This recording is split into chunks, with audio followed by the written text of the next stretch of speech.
Merhabalar, 12 Punto'ya hoş geldiniz. Bütün hafta boyunca bir yandan senarist ekipler, senaryo danışmanlarıyla, pazarlama ve sunum danışmanlarıyla toplantılarını gerçekleştirdiler. Ayrıca 22 ülkeden gelen uluslararası sinema endüstrisinin önemli temsilcileri, yöneticileri kendileriyle birebir toplantılar yaptı. Biz de pazartesi gününden bu yana paneller ve masterclasslar programıyla bir aradaydık. Bugün ise paneller ve masterclasslar programımızın son günü. Hatta bu salondaki son etkinliğimiz. Bundan sonra açık havada Danis Tanovic'in Desetupola filmini izleyeceğiz. Bu seans bizim için çok bilgilendirici, çok ufuk açıcı ve çok eğlenceli olacağını düşündüğümüz bir seans. Tasarlarken, konuşurken, neler konuşuruz diye üzerine çalışırken de çok eğlendiğimiz bir seans. Hatta ismiyle ilgili de küçük bir tatlı notum var. Şimdi İngilizceye geçeceğim. Okay, I did a very short introduction about the week and about the session. Now I would like to introduce my dear guests.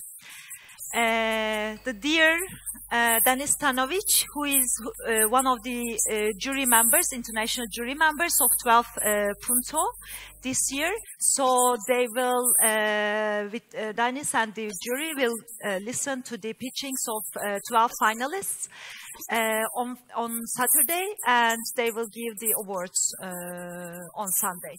So welcome, Danis, to Istanbul, to 12 Punto. It's an honor. It's a pleasure to have you here. Thank you very much. Thank you. It's always a pleasure to be here. And Amra Baksic, Camo, she is the best. She was here with another hat of her. There's a saying in Turkey that you have different hats. So yesterday she was here with the head of, she was the head of Cinelink. And today we are hosting her as the producer of Danis Tanovic. So, thank you, Amra. Welcome again to this stage. We are always glad and honored to have you here and have all your, listen to your experiences and opinions about different layers of cinema. So I also have to say that while arranging the topic of this session, there's a little touch of ChatGPT AI. I have to say, yes, I will tell you later when I ask about the AI and future of cinema. I will tell you which part of the topic is from AI. So.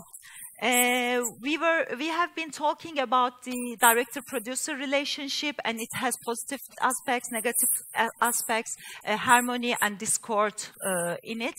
And I'm very glad that we are now, this session is taking place. Thank you.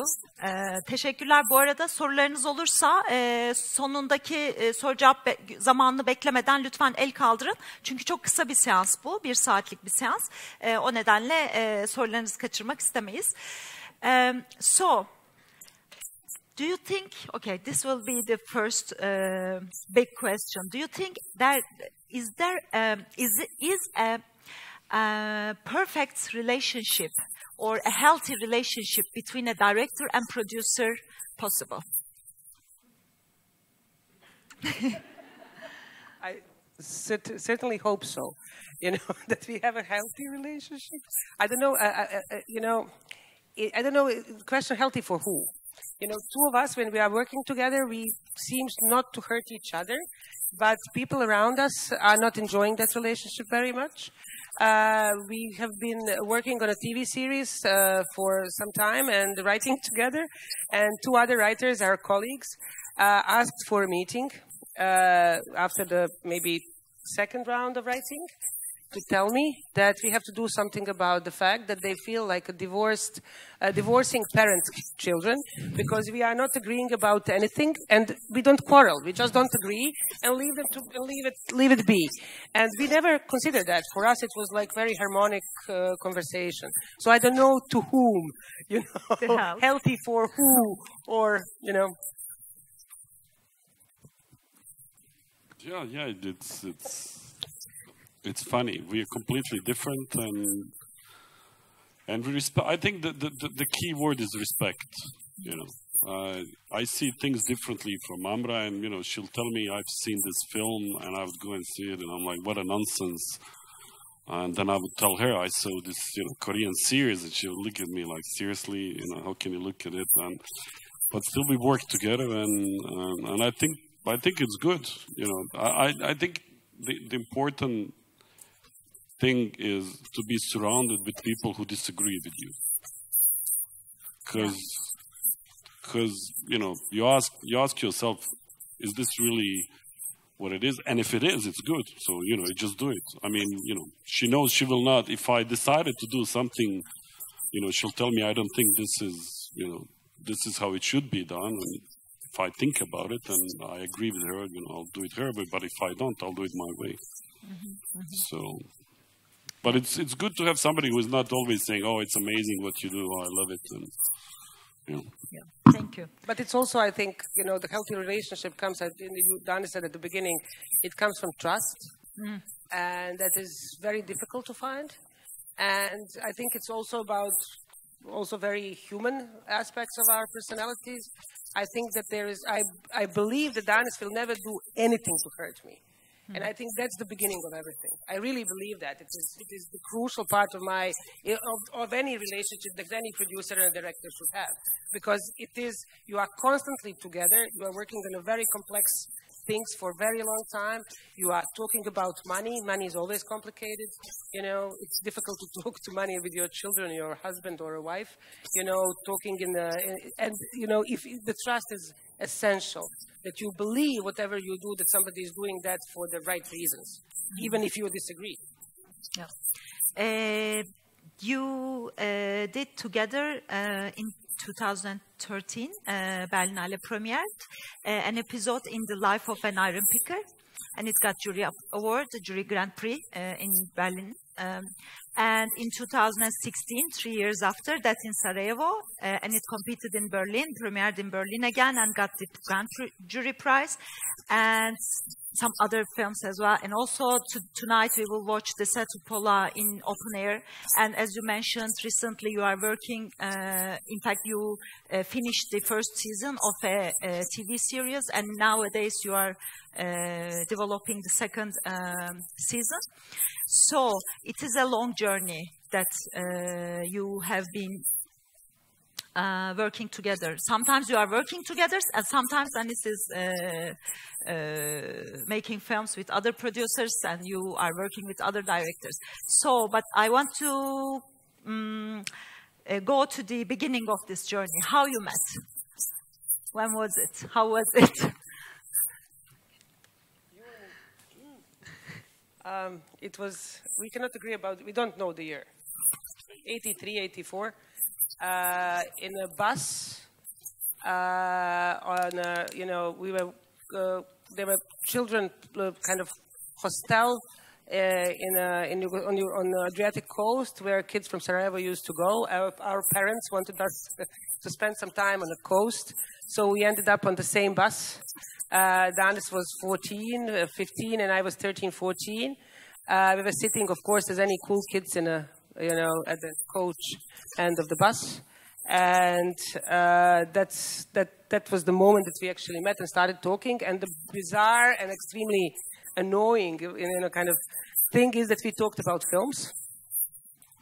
When, you know, really. And I asked Danis, you know, when you're 13, 14, and you want to kind of, you know, I always wanted to be very clever. So I was asking difficult questions, and my difficult question at that time was, what do you want to be? What do you want to be when you grow up? And he told me that he wants to be a director and that he will win an Oscar. And of course, I thought that he's full of shit because, you know, 14 years old boy in a bus tells you that he's going to win an Oscar. He ended up actually winning an Oscar, and I remember myself watching that in my living room, watching him winning an Oscar. It's a full circle in a way, but we became friends. It happened on the, you know, we met on the bus, we became friends. We were always very different, but we went to cinema together and somehow kept this relationship even going. When I was making my first short, he was already winning an Oscar, so our careers didn't really synchronize at the beginning. Yeah. I told you I would. So. Yeah. Yeah. For us, it was first friendship. You know, we knew each other, as she said, since we were 13. I think I was 14 and you were 13, because we were still in primary school, I think, at that time. Yeah. So I always knew I wanted to make films. You know, I didn't know how, but finally, you know, we both finished doing it together. And when I met her, actually, we met. Was it in Thessaloniki? Yes, we met in Thessaloniki Film Festival, and she was with her film, and I was with my second film. And at that time, I was thinking of going back to Sarajevo because I lived in Paris at that time. And I said to her, you know, I'll come back to Bosnia, and you know, you'll produce my films. And you know, she was producing short films. She was like, yeah, for sure. So she never trusts me when I tell her that. I always think that he's full of shit. That's a part of the relationship, and somehow he proves me wrong, which is also what we talked at the beginning. It's the, you know, that's how.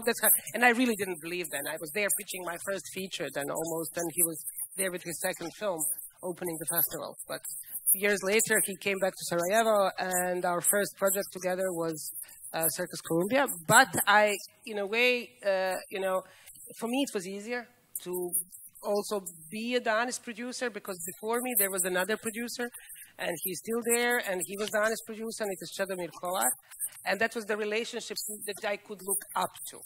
I could look up to Čedomir as a producer, and I can look up to the relationship that they had as a director and a producer. So it is not like I stepped on the empty field and discovered this relationship. Danis managed to have a, you know, wonderful relationship with another producer that was actually his producer. They produced No Man's Land together, and you know, Circus Columbia was mine and Čedo, me and Čedo working together, and there were other films that we did together with Čedomir. So, you know, I think for me it was like kind of easier, because I was able to see this wonderful example of a producer-director relationship, and you and Čedo are also very different. Again, not. Yeah. Yes, but I think the key word in any relationship between producer and director is trust. Mm-hmm. So when they come and tell me we can't do this, I know they'll try to the end to do something. So if they tell me we really can't do this, then I have to think, you know, how to make something differently. And I know there will be no issue of money in the sense that, you know, I don't think about money. I never did. I never do. I come, I shoot, and you know, they surround me and they provide as much as they can. You know, we are not Hollywood. We always miss something, but I think sometimes those things are also good to make you rethink of, you know, what you're doing and how you're doing it. So, but there's always with Čedomir and with her, for me it's always the friendship comes first. When you know, when we have trust and understanding, then we can do anything. Mm-hmm. Yeah. So when you for the films that you work together, you start in the beginning, and so how the share of information, share of ideas, share of the first seeds of the project evolves. So Danis come with an idea or already a written document, or you meet at a dinner table and talk about different stories, and then you well, you know what? I think each film is a different story for us. Yeah. We don't have a path. We don't have. The first film we worked together was Circus Columbia, and I wrote it, and you know, then she came on board, and the project was already going on. Then the first actual film we did together was actually a short film that got fully financed by Italian, and so then again it was a story that I wrote, and Amra, I wanted her to produce it, and you know, then the next story was really bizarre. It was this film, an episode in the life of an iron picker in which I called her and I said, you know, did you read this in newspaper, this story? She said, yeah, it's crazy. And I said, you know, I want to make film about it. And then we started discussing, and then I went to meet these people, and then I came back and we applied. We got, how much? 17,000. 17,000 euros to shoot a documentary. But in the middle of that, I started talking to Amra, and we said, like, how about if I make it a feature film? But, you know, like, and actually I went to these guys and I said, how about you reenact what happened to you? So suddenly these people that were supposed to make documentary film about started acting. And it was a very particular situation. We had to go to this little village where this gypsy community lives. And Amra and I agreed. I said to her, look, I want a small crew. How many people we can put in van? And she said 9 or 8, I don't remember. And I said, okay, that's the crew. And I don't want any women, because it's shooting there is kind of... It was really harsh. It was minus. Harsh. It was really harsh. Conditions were really difficult. Even for guys, you know, and then like it's, you know, we were like 8 guys, and everybody was doing everything, and it's really easier when you're a man, you know, to deal in this kind of situation. We didn't know what we're gonna get, basically. You know, we were going into this village where we didn't know anybody. We didn't know what we're gonna get and expect. The next film actually was again some crazy story. I was supposed to shoot a documentary, but then I gave up. I didn't. And then these French guys came and said, "Come on, you know, we have money. Do something." And I said, "Well, I can do something that's good. It's not going to be what you want, but yeah, do it anyway." So then Amra and I and my first assistant, we went to her house in Neum and we built the story together on the papers. And actually, you know, that was even funnier because, you know, every single film is a different story, and with our films it's pretty radical in the sense that it was the first film we did for 17,000. Previous film we did for 17,000 euros. Now we had money, but we didn't have a script, but we also had a deadline when to start shooting. So we had kind of board of characters that Danis put together and actors that we wanted to act those characters. And while we were writing, now our late friend and the line producer she was preparing with the costume designer costumes of the characters that didn't have any lines, like characters. Like there is a character and we are making a costume of, but she doesn't, you know, there is no script. So we completely kind of dissembled and destroyed the whole logic of filmmaking in a way, because, you know, Danis was approving, you know, costumes of, you know, the lucky thing was that Danis decided that everything will happen at one place, so we knew where the film is going to take place. It's a hotel in Sarajevo, and it's full unity of time and space, so we knew something, but there was no real story. There was one scene that we were building everything on. And, you know, so yes, we had basically cast, costumes, location, and the budget before having the script. You know, this you cannot do. You know, this I cannot recommend you to do this in a kind of... You can. See if you disagree. And when you disagree, how far you go? Like, you know, but it is, and then during pandemic, Danis decided, for instance, about 10.5. It was, you know, it was pandemic. Nobody was doing anything. You know, he wanted to do something entertaining, and it was again something that you picked up at the table from somebody. Some people that we had a big fight at the seaside. There was, you know, I brought cevapi. You have kebabs in Turkey, you know, and in Sarajevo we are very particular about our food. So there are places where you go. So I brought this cevapcici. I brought to seaside, to Dalmatian in Croatia, to Croatians, and they were, you know, and suddenly there's this girl at the table, you know, and she says, "Where do you buy them?" I say, I bought them at Hodzic, this, you know, place. She says, "Oh my God, you know, who goes there to buy cevapi?" And I'm like, "Where would you buy them?" And then she says, "Maiv," which is for me like the last place I would go to buy anything. And we started having fights about, you know, where kebab is better, basically. And, you know, after 1 hour, Dalmatians looked at us and said, like, seriously? Like, for 1 hour, you, like, let's eat. And anyway, in the morning, I get up and, you know, I wanted to do something light because it was Corona. Everything was bad. And so I made this kind of kebab, Romeo and Juliet story that actually involves two friends.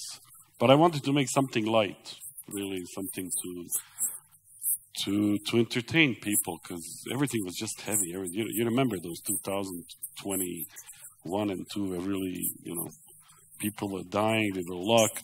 You know, we didn't even know if we're going to start shooting because, you know, 20 days before we were supposed to start shooting, there was another wave in Sarajevo and people were dying. And then like 5 days prior to shooting, suddenly started going down. So we shot in the middle of Corona. Just, you know. But now, listening to all of these narratives, you know, there is one thing that we kind of agree about.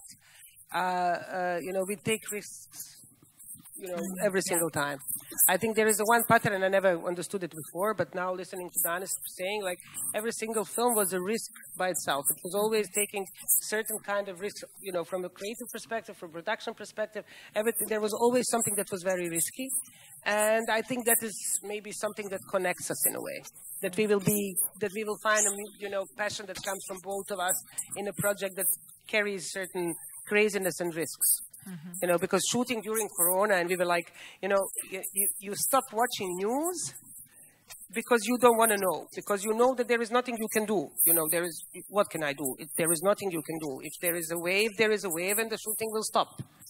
But we also, I agree with you, but we also, you know, we found people who were ready to shoot during Corona. I think everybody wanted to shoot. And we said to actors, we will not pretend that there's no Corona. We are shooting during Corona, so whoever wants to wear the mask, wears the mask. So there was one actor who was a bit older, and he was wearing a mask the first few days, and then even he let it go.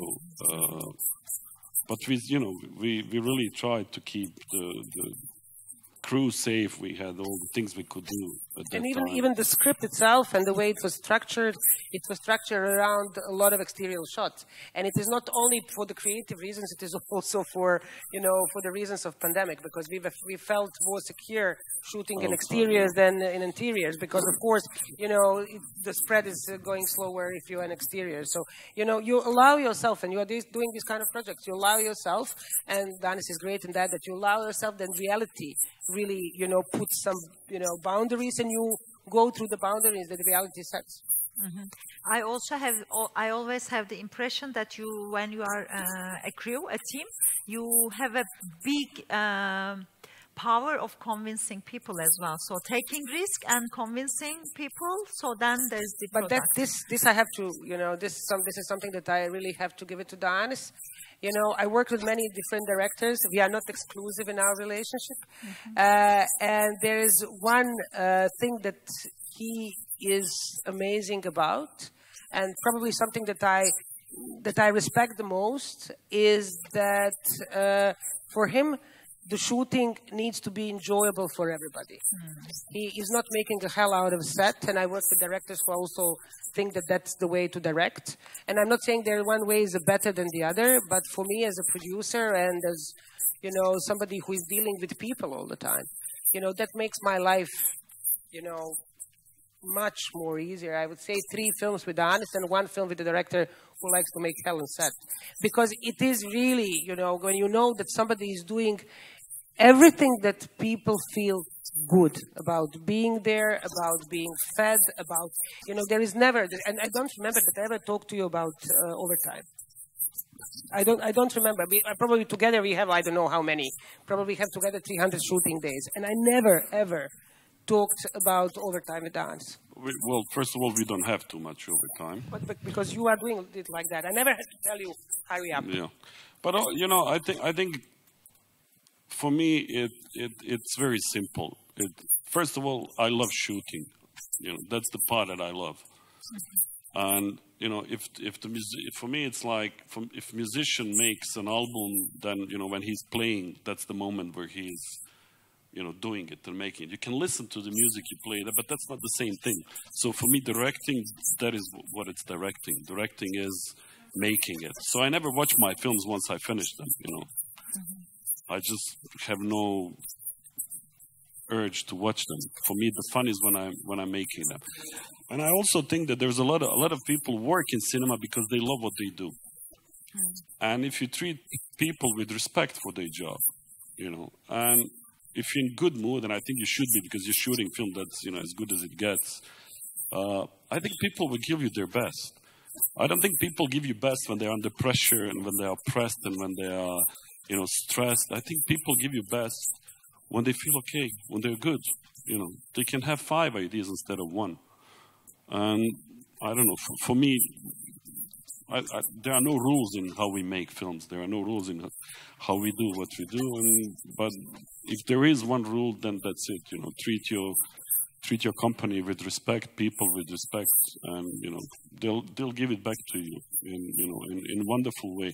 And I always think that the cinema is really not. It's not my art. Cinema is art of all the people involved in this. And you never know when somebody's gonna come and tell you. And if people feel okay, if they're afraid, they will not come and tell you something. But if they're okay with you, if they have discussion, they'll come and tell, listen, in this shot we had this, maybe we shouldn't do this. And you're not even think about it, And then in editing, you would come and say, oh my God, why didn't I think of this? But then somebody comes and say, well, we had this, maybe you should do this. So there's also this, it's kind of making everything work better.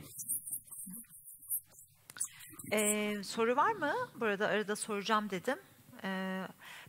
There is also, I'm sorry, I wanted to say that there is also, there is very often, this is more from a producer's perspective probably, but there is also, there is always this, when you are a producer, very often there is this kind of big divide or some kind of a Chinese wall in between you and the crew, which is built by a director, which is usually built by directors, because they will usually say they for people in producing, like they decided.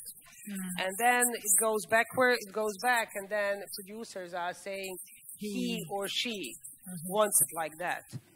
And, for us, it's very often we. I've never heard you saying they. I don't remember. Maybe yes, sometimes for sure, but it is not this they as that makes this distance in between us. And I think that's a crucial thing, and this is something that is not something that, happens to me in every film that I make, or probably not to Danis in every film that we make, but this is something that goes back to trust, because then eventually, I will stand that if I disagree, if I say I think this is not totally a good idea, or it's a horrible idea, and keep going through this, I will go at great lengths to help him do it what he wants. And I think that's in the other way, if I say really, I think this is a problem, and he agrees, or I say, I think this is too ambitious, we cannot do it, or we don't have, or we made a mistake and we cannot do it, I know that I will get, that we will watch and perceive that problem as a mutual problem. Not as a problem, you did it, it's your problem, now you do it. And in regards to, shooting, that's a kind of dream scenario, because I feel that I'm strongest in pre-production and in post. I think that the set is director's world. And the best, I was told by one pretty successful UK producer that the role of a producer on the set, the good producer do not have any role on the set. And that's probably true, because you are supposed to anticipate things and you don't have anything to do.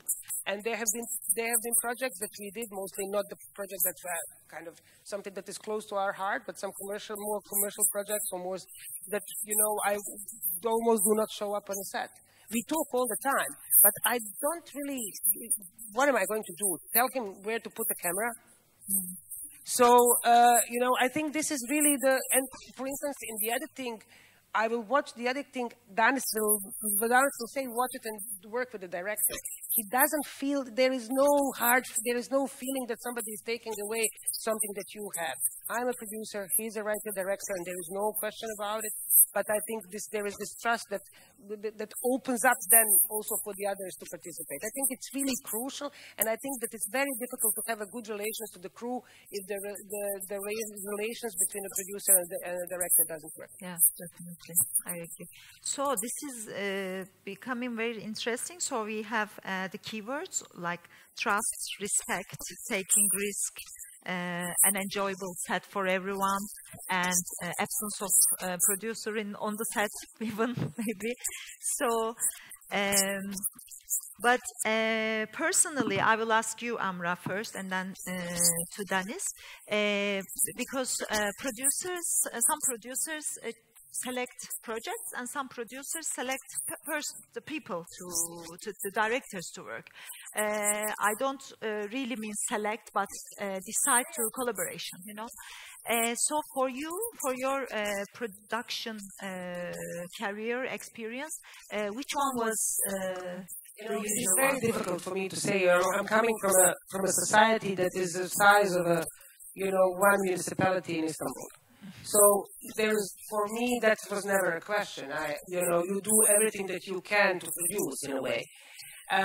So I did with certain people. I did only one project together, and it was maybe on a project, or we decided that we will not do it again. With some people, it was people because I thought that they are great directors or that I like them. But I think long-term relationships is definitely because of people, because who they are as people and because who they are as, directors, filmmakers, what kind of films they make. Because that is something that can kind of last for, the interest in the project. Yes, but there have in the project that I did at Danis, there are projects that are closer to me, and there are projects that are not so close to me at the beginning, but you make them close. They become yours because this is what you do. This is your job, and and also I think it's when you are interested in a director or when you are interested in a person, and when you have this relationship that works, then even doing something against your better judgment, in the sense that something that is provoking you, I think that is also very healthy. So long-term relationship definitely with the director or person. And, one time it can be with only on the basis of the project, for sure. And for you, Danis, while you decide to collaborate with a certain producer, you select focus on the personality, the person, or the sake of the project? Well, when I started, I met Chedemir. When I met Chedemir, he was already. I lived in Paris, and he was already a big producer. At the time, he had Chedemir Kolar. Chedemir Kolar, yes, he produced some really good directors and some really important films. Actually, when I first asked him to work with him, he told me, it was in 1999, he told me, I'm sorry, I'm busy until 2004. So I said, okay, and then I took my screenplay, No Man's Land, and I went to 3 production houses, and I left my screenplay. There was 3 production houses that I thought could be interesting. All in Paris? All in Paris, yes, all French. Working on, on this theme of war in Bosnia. And I went to the door and I left the screenplay of the company where he worked. And then 10 minutes later, my phone rings and I'm like, yeah, and it says, what's this? And I'm like, it's a screenplay. It says, well, why didn't you bring it to me? I said, you told me you're busy until 2004. So it's not for you, it's for somebody else. He said, so what, I can't read it? I said, no, you can read it. Yeah, but so he tells me, but you should have kind of pitch it. I said, I don't know how to pitch. And at that time, I didn't know what the word pitch means. I was like, I don't know how to do that. Read the screenplay. If you like it, call me. And then 3 days later, he called me and said, let's have a lunch. And I remember I hung up and I said to my wife, I said, we're going to shoot the film. She said, how do you know? I said, he invited me for lunch. French people, they don't invite you for lunch if they don't mean business. You know, to be coffee and bye-bye. And then with Chedemir, actually the funny thing is the night we won the Oscar, was Sunday evening, and Monday morning he gets news that his company is closed. The company he worked in went bankrupt. Really? Because the chief of the company made 3 other films that were bad. And banks closed them. So the night after the Oscar, Chedemir, the successful producer, was out of job. And he was really shaken. That was not his company. Not his company. Yeah, no. the It's like he company worked for the company. Chedemir is not here to defend himself, so it was no, he was but working for somebody he else. worked for this company, so he was really shaken. He didn't know what to do, and I told him, listen, I mean, I love working with you, so make a company, and we'll continue. And he said, well, yeah, but I'm not French, nobody knows me, this. And then after 1 week, he calls me and said, how about we make a company? And I'm like, I'm not interested in producing. I don't know how to do it. He said, but you don't have to produce. Just put your name with mine, and it will be stronger. I said, okay. And then we worked for next. Well, actually, we closed the company last year because Chedemir went to his 73. 73. And I think he really got tired. Because also the movie business changes, and we started together in 2000 and movies business were one thing, and then it was another thing, and that was another thing. And the only thing that is really happening is that we just learn how to finance film, and everything just falls apart, and we have to start again. And if there's continuity in my career, it's that I never know how to finance next project, because it's crazy, it's changing all the time. These days it's completely different than it was 5 years ago. So I think he got tired. So that was that relationship, and we stayed together. And I never choose, things like that. I knew Amra, as I told you, as a friend, and I know that she was a hard worker, and that's what I really appreciate, with people. She's smart, and she's a good person, and she's hard working, and that's it. And I know a few other people, producer that I've worked with and I would work with. That's it. For me, that comes first. It's the relationship I have with somebody is this trust, as we say. They trust that I'll do my best, and I trust they'll do their best. Because when you don't have that, and sometimes you go and do film for money. These projects that you get invited and they make you an offer you cannot refuse.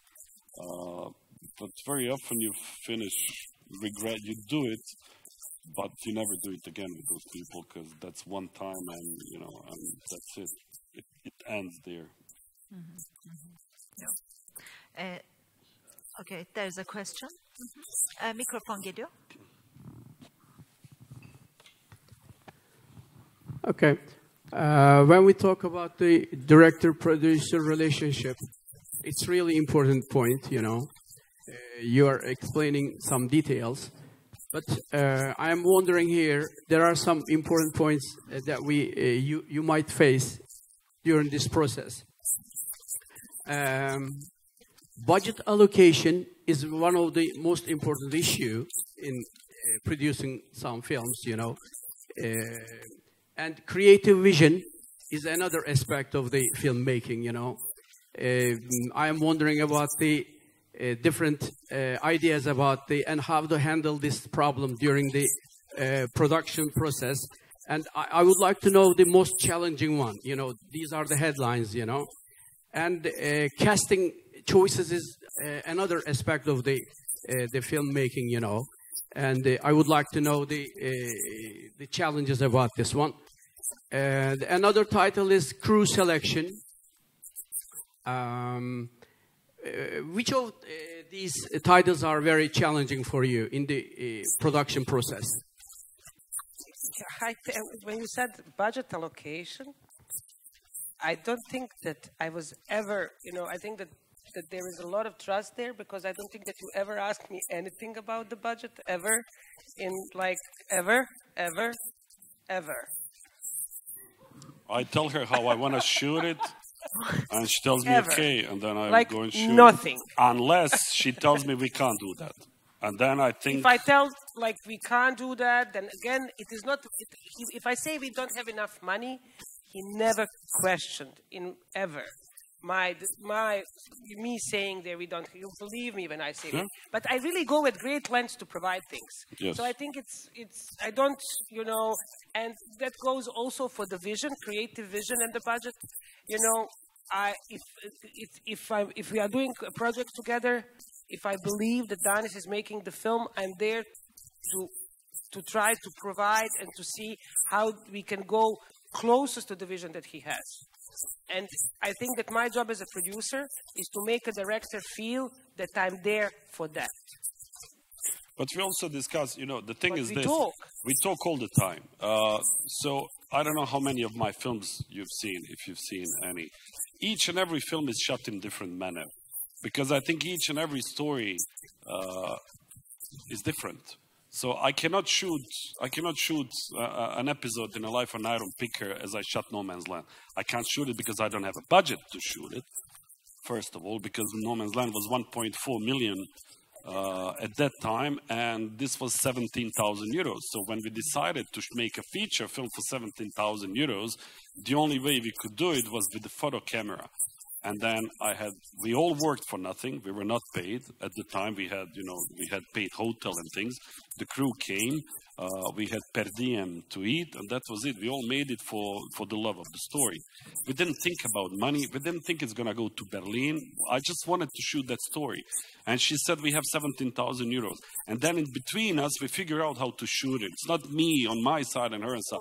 So we decided with the director of photography, who is also a friend that gets involved all the time in this process, we decided we're going to shoot it with the photo camera because that was the only way we could shoot it. And then we had 3 of those cameras. So I was directing and I was the second camera and I was assistant of camera, and we all did different things. Because, you know, and my friends told me, my best friends told me, you can't do it. You're an Academy Award winner. You can't shoot film like that. And I was like, why not? I want to shoot the film. That's what I love. And this is why I started doing this, is because I love movies. It is also true. It is also extremely important to be true to the vision and true to the story. We shot the film about people who didn't have 400 euros to pay to save somebody's life.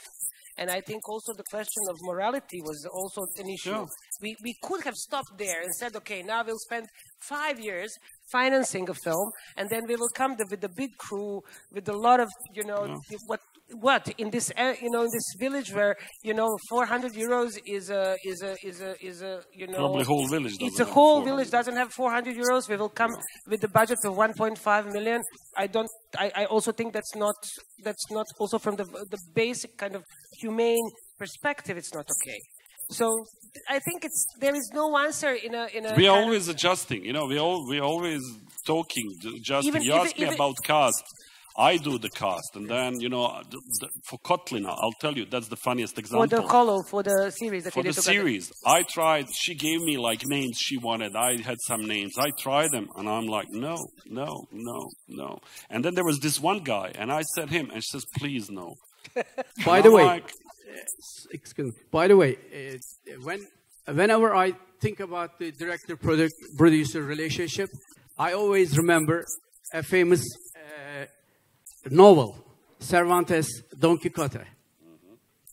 This is very similar to the filmmaking process.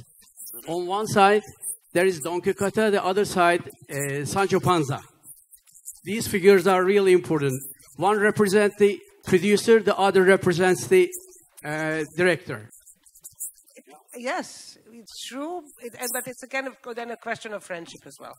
It's a question of trust and belief.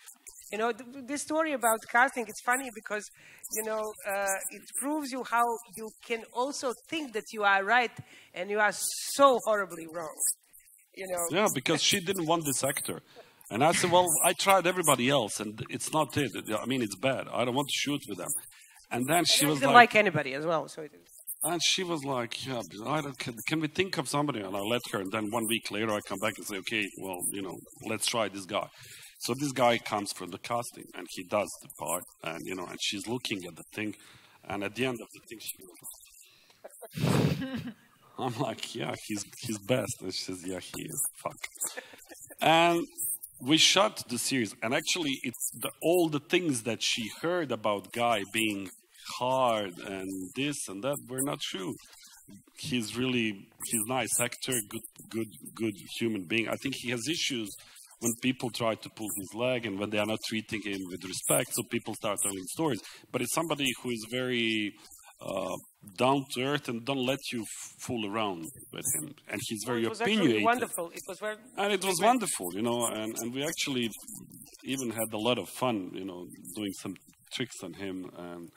But it was fun, and she now, you know, she's now happy that we did it. And you know, probably there are other ways where, you know, I was not, and she would tell me try and see. Well, that's how you get. But it's not only us, you know. We're producers. There are also other people. There are a lot of people around that us. Are around us. We have a casting director that's, you know, that is also a friend of ours, who is sometimes bringing us people that, you know, we're like, where the hell she found them? But we trust her, and I trust her that she will bring me what she thinks is the best for the thing. And, you know, sometimes I propose her, and she's like, how the hell do you see this? And then she sees and she goes, oh, that's interesting. So we don't come up, we have opinion, but then it's not closed doors.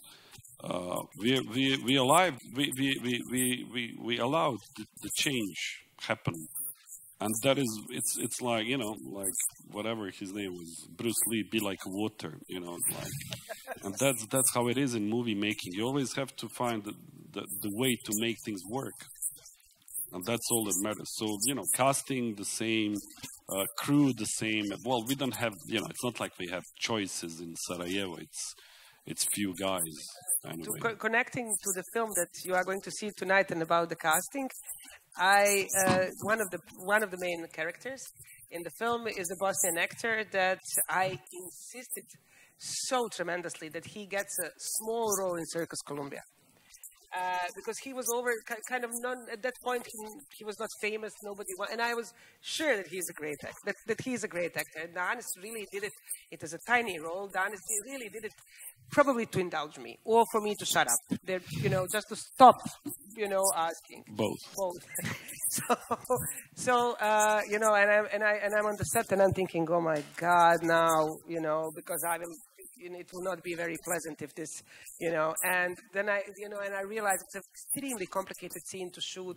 There are like, it's a mirror scene with 7 mirrors in the toilet. Everything is seen, every single muscle of this actor is seen and I'm thinking, oh, you know, and... Actually, I came and I shot, and the first shot was great. You know, we did the scene, and I gave him, you have to sit there, do this, then do this, then do this, okay, and then come. And it's complicated because camera was moving around. There are all the mirrors in the toilet, and, you know, and there are 2 guys, and they have to really be precise and everything. So I'm like, okay, I was ready to do 20 takes. So the first take, boom. Okay. And it's a whole scene. It's a one take, you know, like whole scene is in one take. And I'm like, okay. I say, can you cut this sentence? I don't like this sentence, and actually say it when you come here and like that. We say, okay. He goes and he does it. Oh, okay, this is interesting. Can you come here, then jump, and then do this, and then say this, and then twist? And I say, okay. And he does it. And it's a 2-minute scene. It's not like he's saying 3 words. He has paragraphs. And then I go like, then I change him paragraphs. And I'm like, who the hell is this actor? Like, I was amazed by this guy technique, because you don't get to see this kind of actors very often. I would tell him, don't say this, do this there. And he would do it like, you know, mathematically. And, you know, now he is the star of, you know, regional cinema, because all the other directors figure out that this guy is an amazing actor, you know, and we just worked it. You will see him. He plays one of the main characters in the film tonight. So I want to say, and of course, and there I are try, moments. you know, you just do things and things happen, you know, not always. Sometimes we make mistakes, like everybody, you know. Oh, but we can talk also about but that. We also, for example, there was this actor that, you know, was recommended and, you know, had a great, and he came and he behaved very rude to the crew. He was a bit drunk. And after 45 minutes, I said, thank you, that's all for today. And everybody looked at me, but they said nothing. And I said, thank you very much. I shut the scene with him. I said, thank you very much. I said, we have to find somebody else. And we were in the middle of the shooting, and it's not an easy thing. But I said, I don't want to work with this guy. He's not respectful. He came drunk. He didn't know lines. I don't want to waste my time. Let's shoot something else. And we went to shoot something else, and then we called this, our friend Timka, and I said, Timka, I'm sorry, he's really, and it was her ex-boyfriend, actually. It's more complicated. To make things even more complicated. So, but she said, I understand, fine. She was not there, but she said, okay, that's it, yeah, good. Because she knows I would never fire somebody, if I really didn't think I couldn't work with him. He didn't listen. Together we employed 400 actors together on the project that we did. If one actor, there is a call and somebody tells you, I think we can, we have to find a solution. You have to, there has to be a reason. Yeah. That's not a pattern of behavior. Not every second actor is somebody that you have to sack. There is one in 400. And actually, there are also jokes about changing roles for the actors that we took together and didn't like, and then rewriting the script to avoid the actor to come back. Yeah. So you do many. The films are not always just the result of ideal circumstances. More often they are result of... more often they are result of fighting different solutions for the problems that you face. Thank you. Any other questions? There's a question. Yeah, there's the mic. Okay. Teşekkür ederim. Muhtemelen bu ekibinizde elinizde tam bir şey yapacağınız bir konu var. Bu uyumla ilgili. Bir demecinizde muhtemelen şöyle hatırlıyorum. Şöyle demişsiniz. Komedi filmi çekmek diğer dramalardan daha zordur. Çünkü her espriyi her kitleye anlatamazsınız. Birincisi, dramayı da aynı bir şekilde görüyor musunuz? Bu konuda uyumlarınız arasında bir tezat oluşuyor mu? İkincisi ise oyuncularınızla bu yaşadığınız sorunlar arasında şu da var mı? Senaryoya sadık kalmaları mı gerekiyor? Yoksa doğaçlama yapmalarına da müsaade ediyor musunuz? Spontane yaptığınız bir şey de oluşuyor mu bu arada? Teşekkür ediyorum. Sağ olun. Well, I honestly think making comedy is harder thing than making drama. I think I can make you cry very easily, and making you laugh. I think humor. Really, really good comedies are really, really hard to make and to see. And they actually, as they get old, they get really bad. There are very few films that The other day I mentioned you. It was Big Lebowski that still makes me laugh.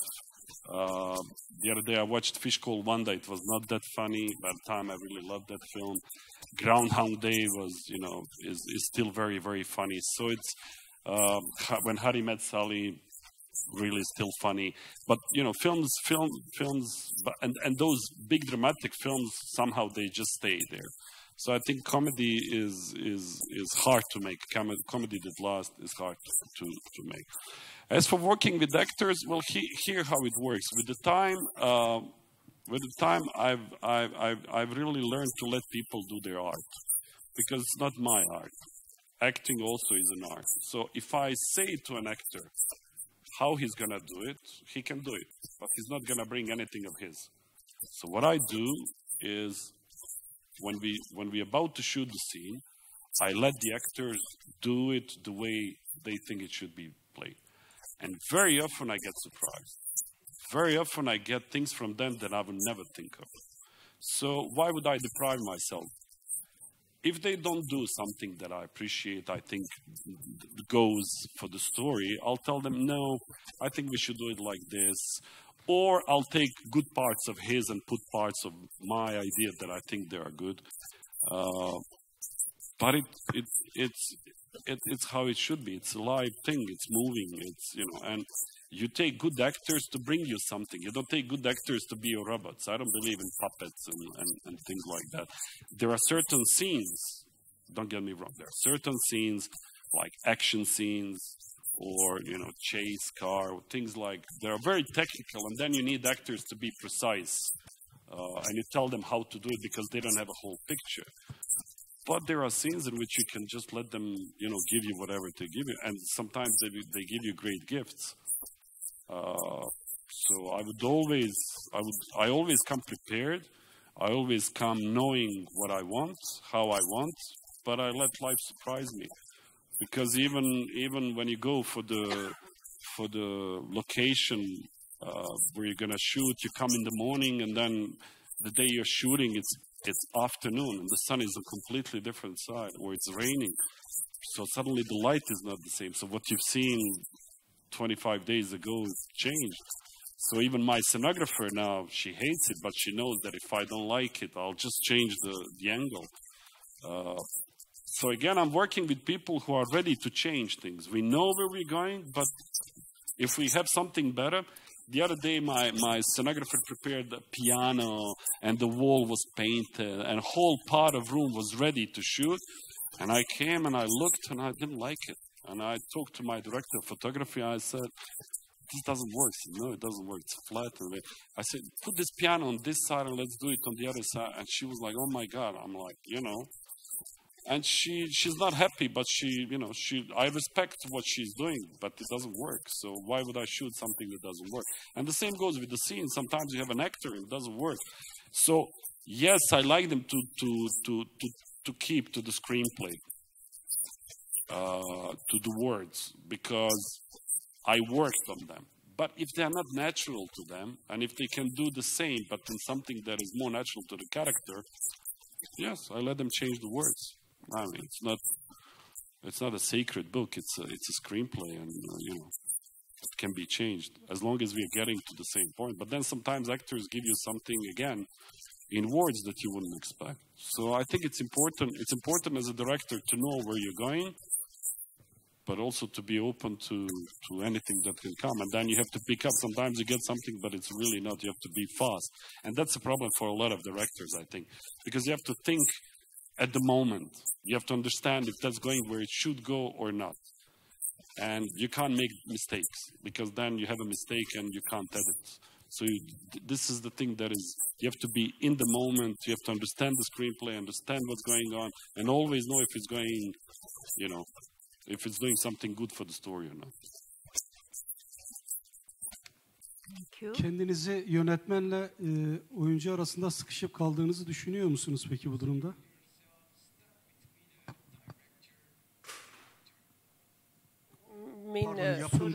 Yapımcıyla oyuncu arasında, özür dilerim. Yönetmen olarak.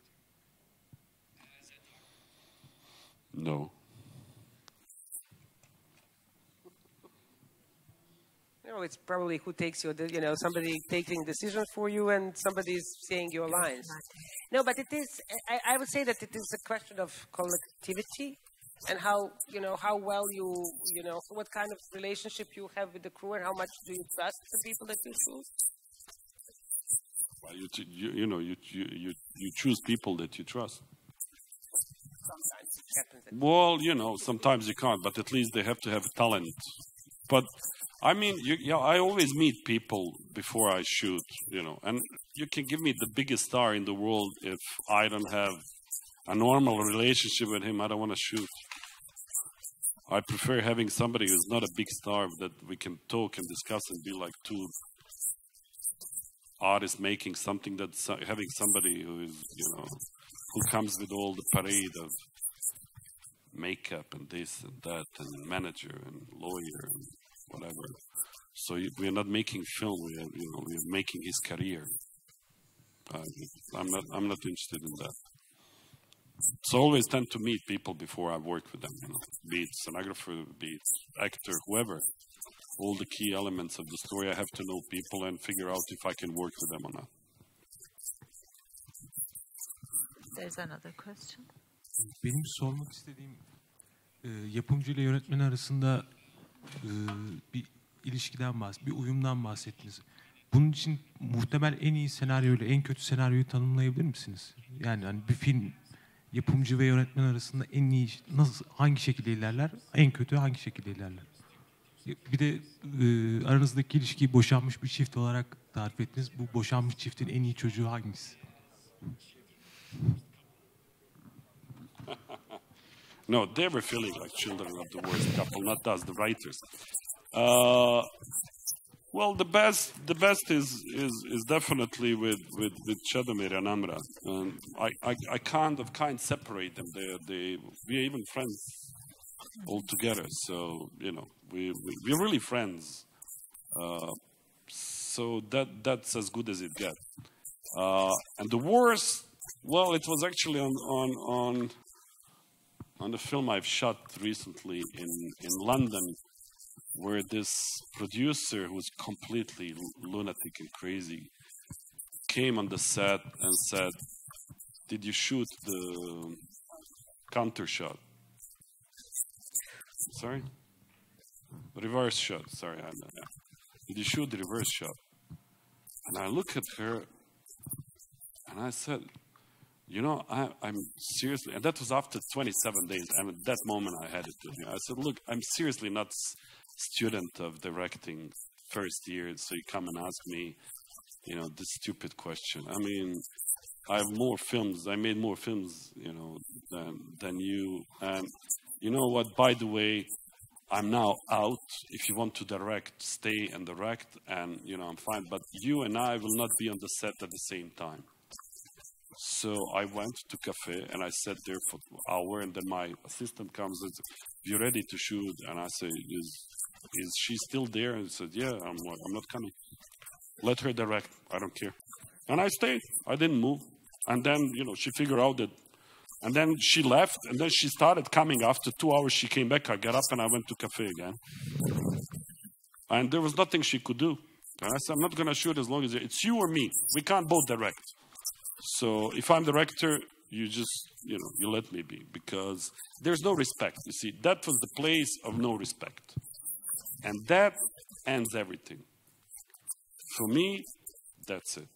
And actually, I made a mistake with that producer because I'm a nice guy. I really try to be nice to people. And when I figure out that they didn't have money, and actually they called me on the film. It was not even my project, but they really called me and said, please come and shoot this. I was not very keen to shoot that film. I was about, okay, it was good money. So, but when I figured out that they didn't have money to shoot this film, I should have packed that very moment and leave. And I didn't. And that was my mistake. So I started working on a film that I didn't care about very, very much. But I worked a professional as good as I could as a director. I was director for hire. I did my best, but I really didn't have around me people that I trusted. And I knew that, they were saving money on things that they shouldn't be saving on. And at the end, I had really bitter experience. And 3 days prior to the end, this thing happened, and I said, "I'm out.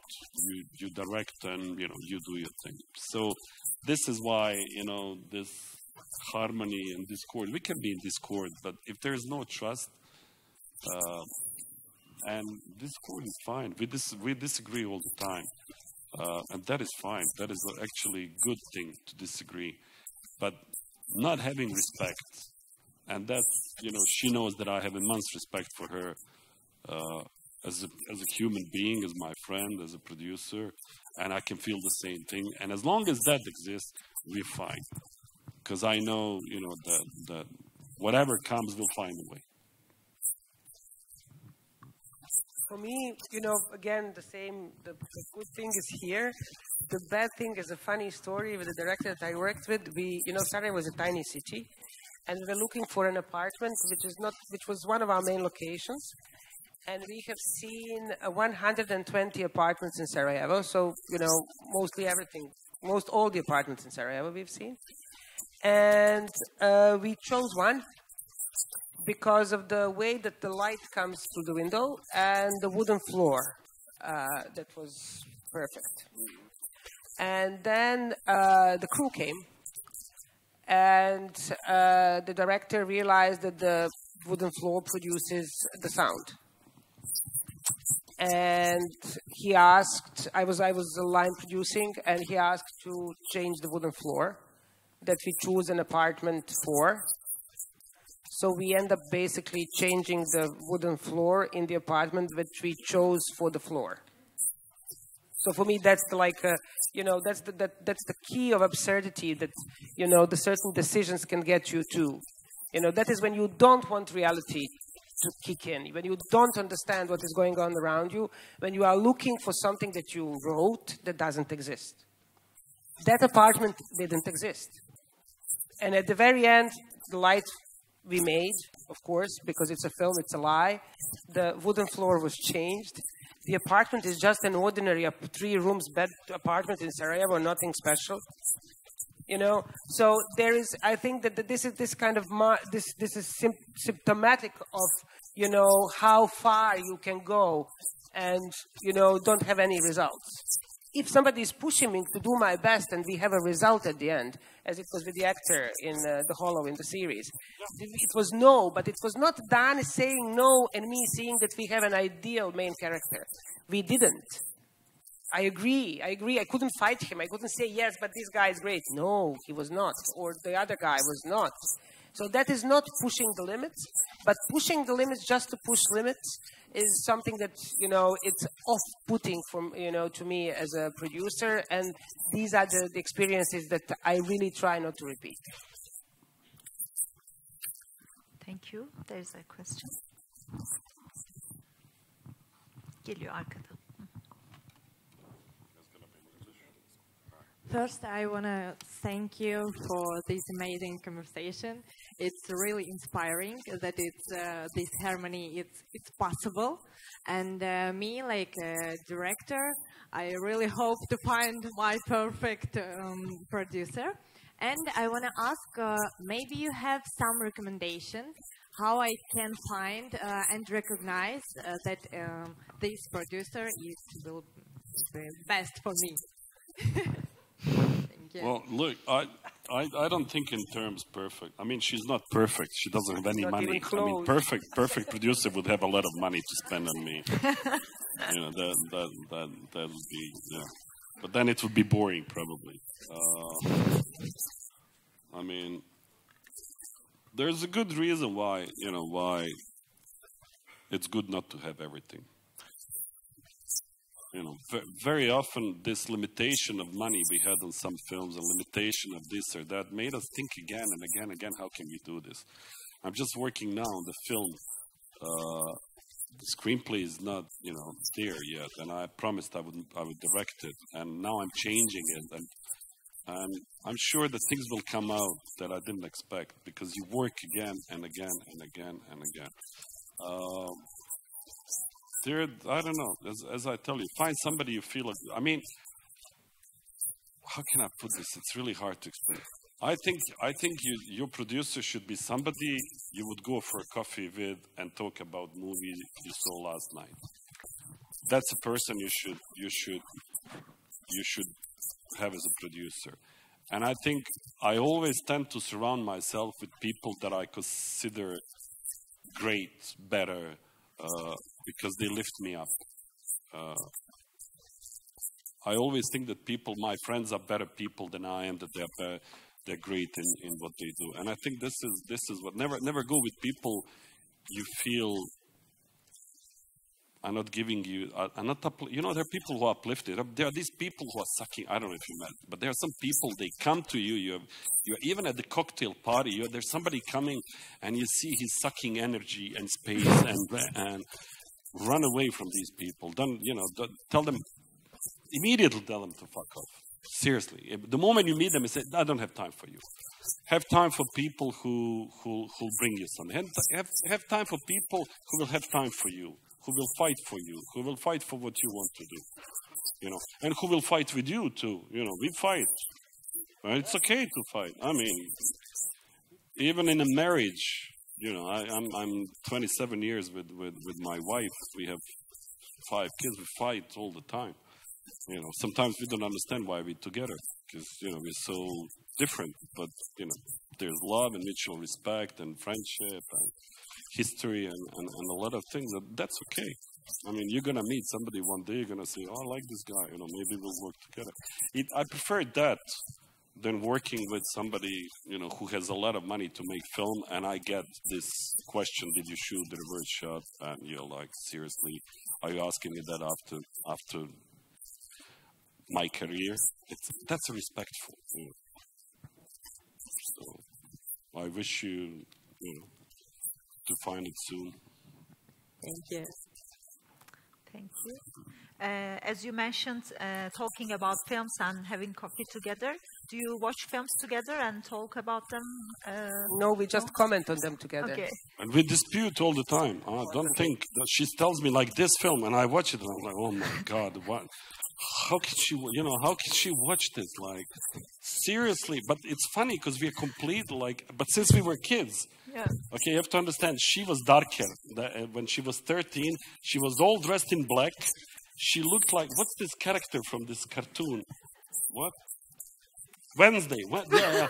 She looked like that, you know, like that was her, and she was against everything. She listened to music. Oh my God! And I had how do you say, rollerblades and Walkman. I was going down the street, you know, Yes, and I would drive those rollerblades, you know, reverse and talking to her, and I was going on her nerves. Yes, and she would think like all my friends are seeing me. Oh my God, you know, they'll never talk to me. And it's funny, even today when we travel somewhere, if it's in my car, it's my music. And I look at her face and she's like, "Oh my God, I have to listen to this." And then she plays music, and I can't wait to get somewhere, you know, to stop listening to what she's listening, because we really don't agree. But then again, for this series, she came to me and said, "Listen, what do you think of this?" And I listened, and I was like, "Oh, that's interesting. I don't know this." So I listened, and I went to these guys, and I said, "I like this, but make it in Bosnian," because it was in English. And they made it in English. And then I gave them references, you know, that I had, what I wanted out of it. And they made it, and, you know, it's... But when we both love something, that's great, because then it means that, you know, when we agree, because but we it agree, works. sorry, really, It's not, it works. It works, yeah. Yeah. It simply works for you know, for what's needed. So even today, sometimes I write song. The other day we were writing song, and she calls me immediately and says, "Does it have to be really this song?" And I'm like, "Yeah, I like this song." She says, "I don't really. Let's think of something else." But you know, after this many years, you also feel it's it's almost a personal note. You can recognize personal notes in somebody's script. Yeah. So I'm thinking this is probably deliberate. It cannot be, you know. So it is. There is also this game, but that's a part of the relationship. Yeah. That's funny, and there is nothing mean about it. It makes it fun and entertaining, and you know, we are not anymore kids, but we can still be, you know, be entertained with what we do, which is wonderful. But this is why we make films, is because we love it. Yeah. So.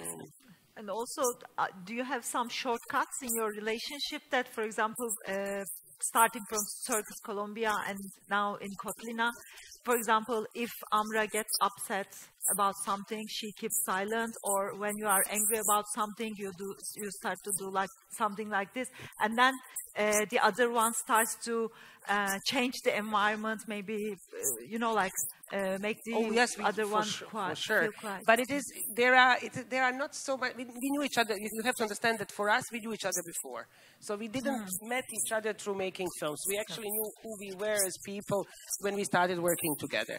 So we didn't have to learn how to get along. Yeah. We knew how to get along from before. But yes, there is, you know, Danis is my life coach, because he's trying to save me from doing to having 17 hats. You know, he is not very successful life coach yet, but he is getting there. So he's giving me, you know, "Amra, you cannot do this, really." And, you know, it is funny, and it is, but at the same time, it is really something that I need to hear.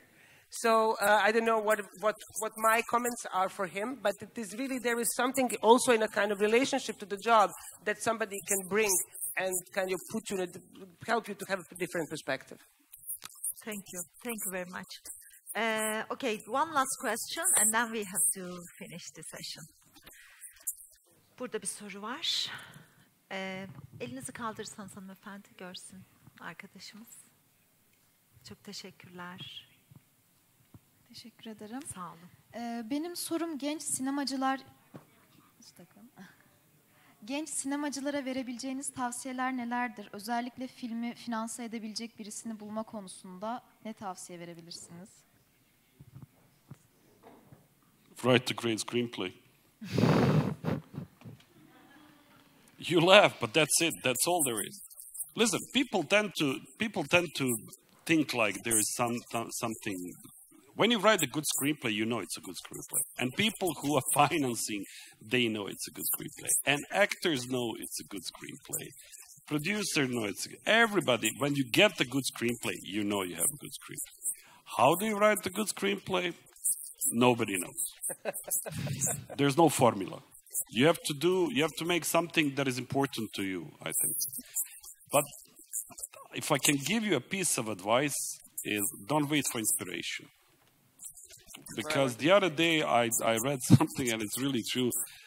Waiting for inspiration is like waiting to find $10 on the street. Maybe you will, but it's not going to pay for your bills. So I think, and I say this to my kids, work every day as much as you can, and then rewrite. Read it, but you can rewrite something that is badly written. You cannot rewrite something that is not written. So what young people tend to do, they go into this thing where it's fatalist. Oh my God, it's now or never, or no, it's not. Just write.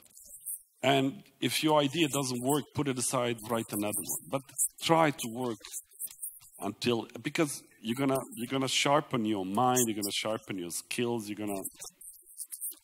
and once you have a good screenplay, you'll know you have it because everybody's gonna be all over you. And it's simple as that. I produced once in my life, I think I really produced. It was a script that we found in India. I was shooting film in India. There was this guy, and he wrote a screenplay, and it's called Lunchbox. I don't know if you have seen it. Yeah. And I read the screenplay, and I was like, oh my God, this is so beautiful. That's it. And when you have something like this, you want to be part of it. I never wanted to produce, but I was producer on that film, and I a little bit worked on this film. I was ready even to do that, to do something that I don't usually do. And that's it. It's simple as that. When you have a good story, you'll know, because people are going to come to you. Suddenly everybody's going to come around. Chedomir had told me, I'm busy for next 5 years. And then he read the screenplay and he called me 2 days later and said, let's do this film. And we did. And,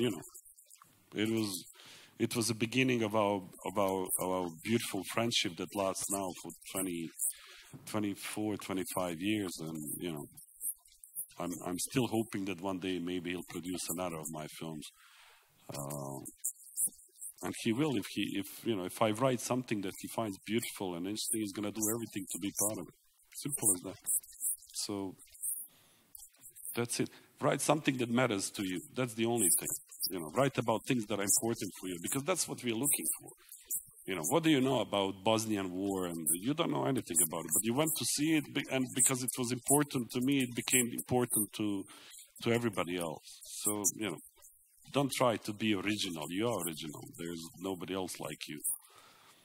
Just do your thing. Whatever you think you should be doing, go and do it. But do it like do it. Don't think about, it's gonna make you laugh. I'm 54.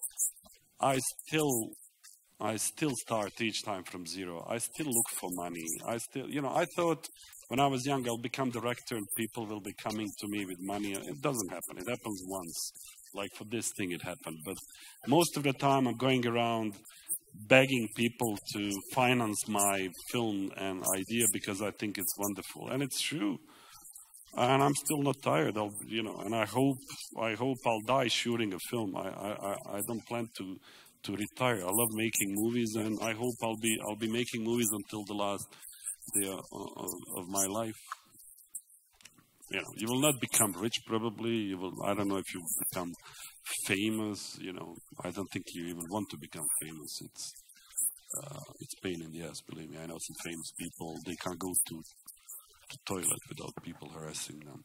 So, you know, just enjoying this ride because it's beautiful. I mean, what we do is amazing. I would do it for free. Sorry, TFT, I wouldn't do it for free. And for a producer, I think there is one way to become a producer is to produce. Really, you know, not to anticipate, not to sit, not to wait for something to fall in your lap. Just do it. You will make, you know, the funny thing about producing is basically that, nevertheless, that gives you the enormous amount of pain.